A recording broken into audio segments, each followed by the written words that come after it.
जोहार, जय ज्योति, जय भीम, जय मूल निवासी। मैं संकेत MNTV पर आप सभी का स्वागत करता हूं।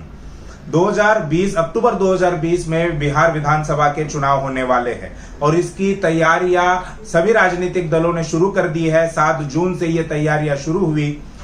ये वही बिहार विधानसभा है जिसने 2014 के लोकसभा चुनाव के बाद बीजेपी को जो बड़ी जीत मिली थी उसे रोकने का काम अपने प्रदेश में किया था। लालू प्रसाद यादव और नीतीश कुमार यादव इन दोनों ने मिलकर गठबंधन बनाकर बिहार विधानसभा का उस वक्त चुनाव लड़ा।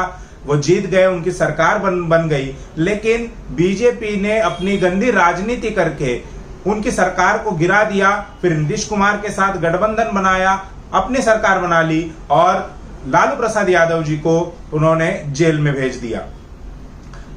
2020 का जो विधानसभा चुनाव होगा वो शायद ही मेरी जानकारी के हिसाब से पहला ऐसा विधानसभा का चुनाव होगा जहां पर लालू प्रसाद यादव मैदान में नहीं है, उनका भाषण नहीं होगा। और ये अपने आप में एक ऐतिहासिक बात है।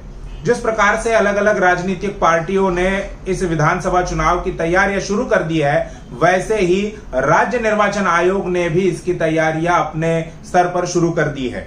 राज्य निर्वाचन आयोग ने ईवीएम को लेकर खासी सतर्कता बरती है, क्योंकि ईवीएम पर काफी सारे सालों से खासकर 2014 के लोकसभा चुनाव से जो सवाल उठ रहे हैं उसको रोकने का जो काम है या उन सवालों को ये सवाल ना उठे, इसके लिए राज्य निर्वाचन आयोग खास तौर पर पहल कर रहा है। और इसी के लिए इस विधानसभा चुनाव में जो जिन ईवीएम का इस्तेमाल होगा वो नई ईवीएम्स होगी, जिसे M3 कहा जाता है। M3 का क्या मतलब है? तो थर्ड जनरेशन ऑफ ईवीएम। अब तक जितनी ईवीएम का इस्तेमाल हुआ है वो M1 और M2 है, यानी फर्स्ट और सेकंड जनरेशन की ईवीएम थी। लेकिन इस विधानसभा चुनाव में पूरा का पूरा जो विधानसभा का चुनाव है वो नई ईवीएम के साथ, M3 ईवीएम के साथ होने वाला है। अब ये इसमें क्या बदलाव है या क्या नई बातें हैं? 2-3 नई बातें हैं राज्य निर्वाचन आयोग की तरफ से हम ये कह रहे हैं, आपको बता रहे हैं। सबसे पहली नई बात यह है कि इस मशीन में जो वीवीपैट लगाया जाएगा, voter verification paper audit trail, ये जो वीवीपैट मशीन लगाई जाएगी और इससे जो पर्ची निकल कर आएगी, ये पर्ची आपको 10 सेकंड के लिए दिखाई देगी। आमतौर पर जो M2 यानी सेकंड जनरेशन की ईवीएम्स थी उसमें 7 सेकंड के लिए यानी 7 सेकंड्स के लिए वो पर्ची दिखाई देती थी। लेकिन निर्वाचन आयोग का ये दावा है कि M3 मशीन में ये जो पर्ची है वो आपको 10 सेकंड के लिए दिखाई जाएगी। हालांकि जो दावा केंद्रीय चुनाव आयोग ने किया था कि 7 सेकंड तक आपको पर्ची दिखाई देगी, लेकिन बहुत सारी ईवीएम्स में पर्ची केवल 4 या 5 सेकंड तक ही दिखाई दे रही थी। लेकिन राज्य निर्वाचन आयोग के बिहार के जो राज्य निर्वाचन आयोग है उसने दावा किया है कि ये पर्ची आपको 10 सेकंड तक दिखाई देगी। उसके बाद दूसरी इसमें खासियत यह है कि अगर कोई व्यक्ति उस मशीन के साथ छेड़छाड़ करने का प्रयास करेगा तो उसकी फोटो खींच ली जाएगी। यानी अगर उस मशीन के साथ कोई छेड़छाड़ कर रहे हैं तो मशीन आपकी फोटो लेगी। अब इसमें अभी गौर करने वाली बात है या मजेदार बात यह है कि इसमें फोटो किसकी आएगी? क्या अमित शाह की फोटो आएगी, नरेंद्र मोदी की फोटो आएगी, या फिर खुद नीतीश कुमार की फोटो आएगी, या राज्य निर्वाचन आयोग की फोटो आएगी? ये अभी आने वाले समय में देखने वाली बात होगी। आपका क्या जवाब है? आप क्या इस बारे में सोचते हैं? ये हमें कमेंट में जरूर लिखकर बताइए। तीसरी महत्वपूर्ण बात ये इन नई मशीनों की एक खासियत यह है कि अगर थोड़ी बहुत भी अगर कोई छेड़छाड़ करने की कोशिश करेगा तो वो मशीन अपने आप ही बंद हो जाएगी। यानी आप अगर उसका स्क्रू भी निकालने की कोशिश करोगे तो भी ये मशीन जो है वो अपने आप ही बंद हो जाएगी। ये खासियत राज्य निर्वाचन आयोग ने नई मशीनों के बारे में जो है बताई है। राज्य निर्वाचन आयोग ने आगे ये भी बताया है कि इन मशीनों के साथ, ये जो नई मशीनें हैं, इसके साथ छेड़छाड़ नहीं की जा सकती या छेड़छाड़ की संभावना जो है, धांधली की जो संभावना है वो कम है।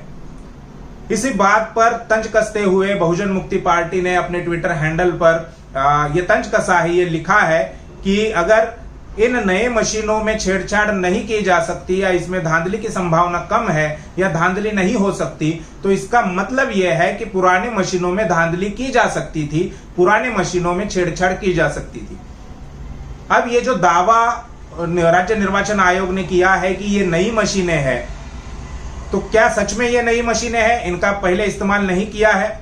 तो इसका जवाब है कि इन मशीनों का इस्तेमाल 2019 के लोकसभा चुनाव में उत्तर प्रदेश, मध्य प्रदेश और आंध्र प्रदेश, इन 3 राज्यों में किया था।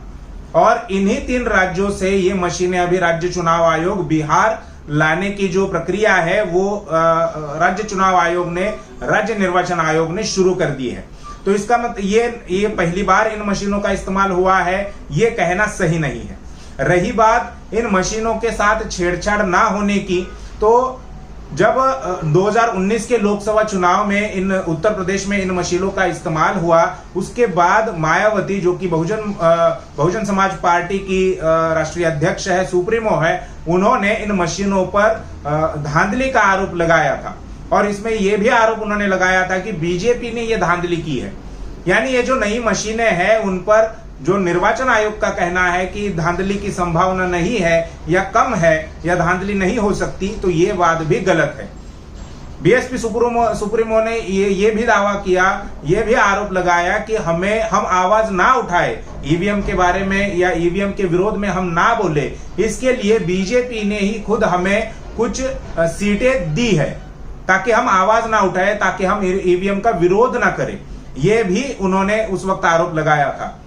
तो ये कहना कि ये ईवीएम नहीं है और इसमें कोई छेड़छाड़ नहीं हो सकती, इसमें आरोप नहीं लग सकते, तो ये दावा भी निर्वाचन आयोग का कुछ सही नहीं लग रहा। ईवीएम के बारे में आपका क्या कहना है, ये हमें कमेंट बॉक्स में जरूर लिखकर बताइए।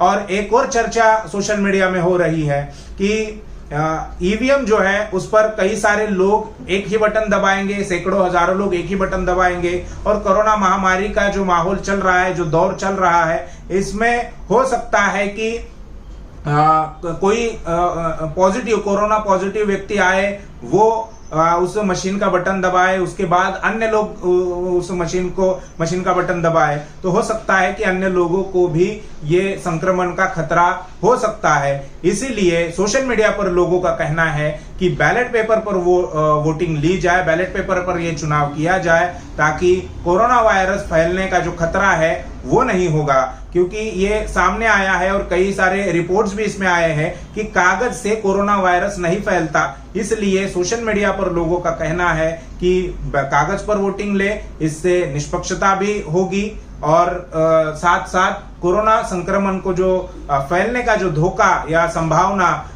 ईवीएम के वजह से होगी, वो कागज की वजह से नहीं होगी। तो ये सारी बातें सोशल मीडिया पर ईवीएम के बारे में लिखी जा रही है। आपका क्या कहना है, ये हमें कमेंट बॉक्स में लिखिए।